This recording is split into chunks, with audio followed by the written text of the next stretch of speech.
I went on a cruise, and one passenger didn't belong. I've seen bodies mashed, crushed, dismembered, stuffed into suitcases, blackened like meat on a grill, floating, bloating, with flies swarming their flesh and maggots wriggling out of their eyes. I have, in short, an intimacy with death. But nothing prepared me for the horror in cabin 4044.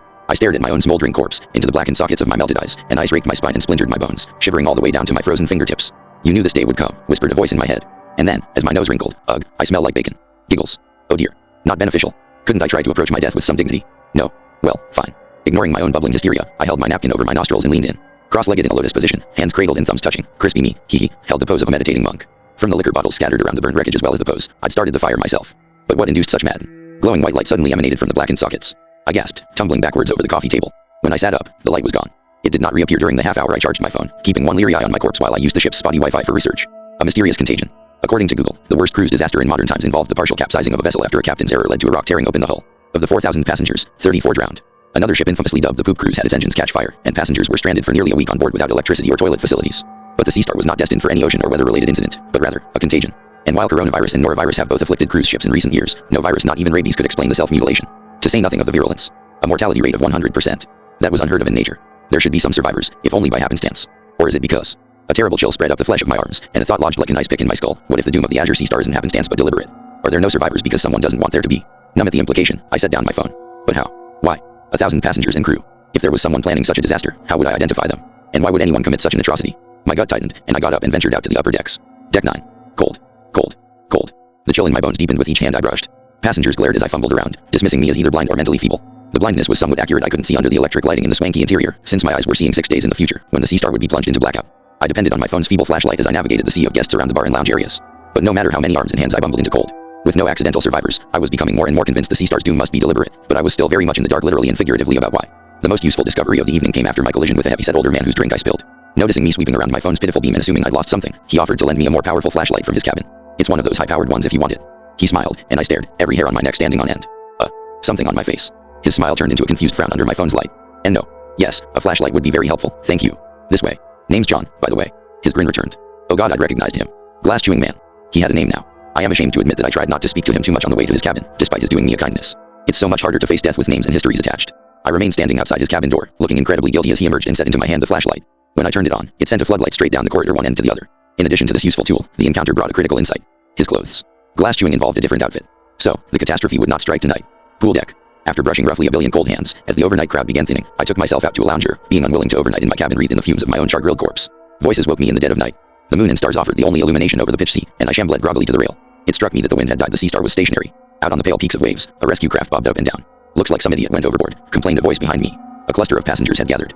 One with the authority of an experienced cruiser mentioned the possibility of a suicide jumper. It shouldn't affect our itinerary much, declared the man. These things happen at sea, you know. After the rescue, he or she, let's call them Passenger X, will be taken to the infirmary and monitored by security. I didn't hear the rest of his words, because I was too busy smacking my forehead as I burst. The infirmary.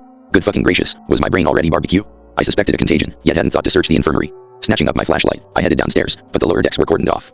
A jovial crewman explained that passenger access was restricted during rescue operations. Also, it's 3 in the morning, he added, sipping coffee from a styrofoam cup. The infirmary will open I think around 8. Which deck? Deck 2. He gladly explained the layout when I asked. The lower decks also included crew quarters, a crew lounge, mess hall, the engine room, kitchens, food storage, the highway used for quickly trafficking trolleys from one end of the ship to the other, the infirmary, various machinery rooms, a brig, a morgue. We mostly use it for like, chilling flowers and stuff like that though, he added with a grin. There was also a third staircase near the stern of the ship, the aft stairwell used regularly only by staff but open to passengers in cases of emergency. As he rattled off this list, I could feel myself plunging deeper into despair. This ship was so enormous, and so much of what lay below was off limits to passengers. Furthermore, there were no windows below. How was I going to make my way in the blackout? Even with John's flashlight, the prospect was daunting. But first things first, Cass, I told myself.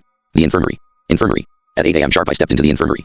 The waiting room was as ordinary as they come, complete with boring magazines and cheap office chairs, and because it was deep in the interior pitch dark to my sleep-deprived eyes. Morning, sweetie. How can I help you today? The secretary at the front desk tipped her head toward me, revealing a glimpse of another face beneath my flashlight, mouth gaping and mangled, every tooth pulled out.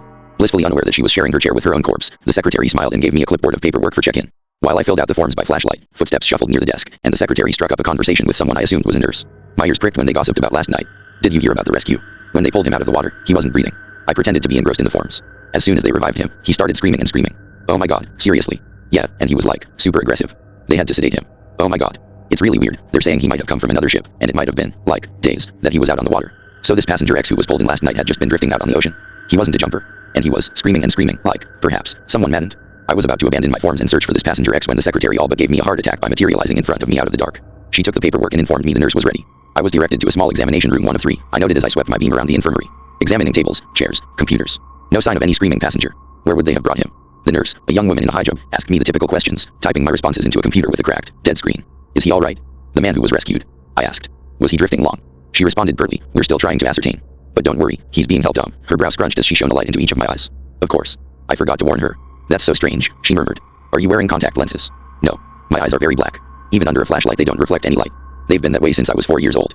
I was dead for nearly an hour from drowning, but revived, and everything came back normal except for my eyes. I'd always believed my horrific visions were the result of my near-death experience, as if I wasn't supposed to come back, and brought a little bit of death with me, just in my eyes. Wow. What a wild story. The nurse exclaimed. You have no idea, I replied, looking at her corpse peering out at me from under the examination table, all jammed around the base. A knock on the door cut our exam short before I could warn her, not that it would make any difference. She asked me to wait for a few moments and stepped out. When she did not immediately return, I slipped away in search of passenger X. Highway.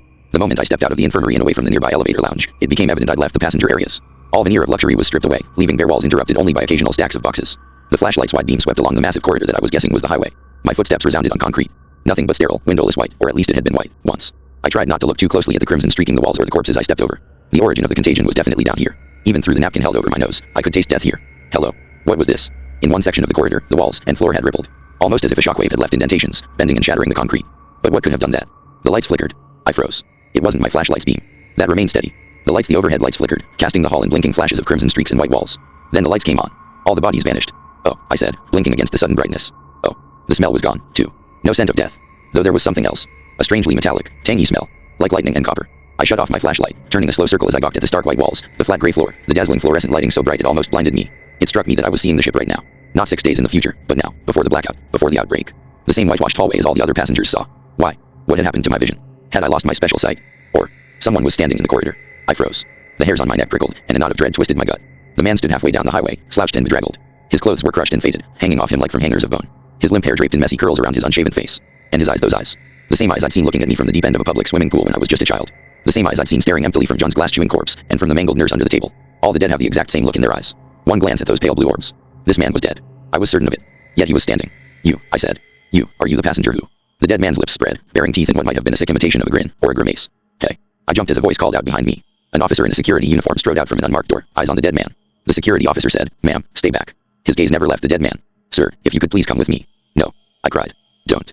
But the security officer was already marching forward, and the dead man's hands lifted in stiff parody of surrender. He turned and began shuffling away under the officer's escort. And then his teeth bared. Suddenly the dead man had his arm around the officer, mouth clamping on his ear as the officer howled. He was eating him, no, tongue wriggling, licking him, whispering. The officer shoved the dead man aside and collapsed against the wall. I rushed forward, but skidded to a halt as the dead man's grinning face turned toward me. Terror seized me at the sudden revelation that I was next. He took a wobbly step. The lights shut off. Swearing, I fumbled for my flashlight. Switched on the beam. Shrieked when it fell across a hand, but it was just the security officer reaching for me, asking, Hey, are you alright, ma'am?" He winced, rubbing at his ear like a dog bothered by a whistle only it could hear. Then he said into his phone, "He assaulted me and got away. I've got another passenger here." The stench wafted back. Gore once again splattered the walls. I was once more seeing 6 days into the future, and clapped my napkin to my mouth to stop myself from retching at the return of the smell. But I wasn't really thinking about all that. No, because my heart slammed my ribs and my breath ripped ragged from my throat, and every hair stood on end as if I'd been struck by lightning. Whatever it was the crew of the Sea Star had hauled from the ocean, it certainly hadn't been living when they rescued it. And the proof was in those overhead lights. Merely being in proximity to passenger X, my vision had been pulled into the present. Like he was a magnet drawing my sight into his field. But if death was the thing my black, lightless eyes usually glimpsed, then what exactly was passenger X? And if he could affect my vision, not to mention animating a dead man's corpse, how was I going to have any hope of stopping him?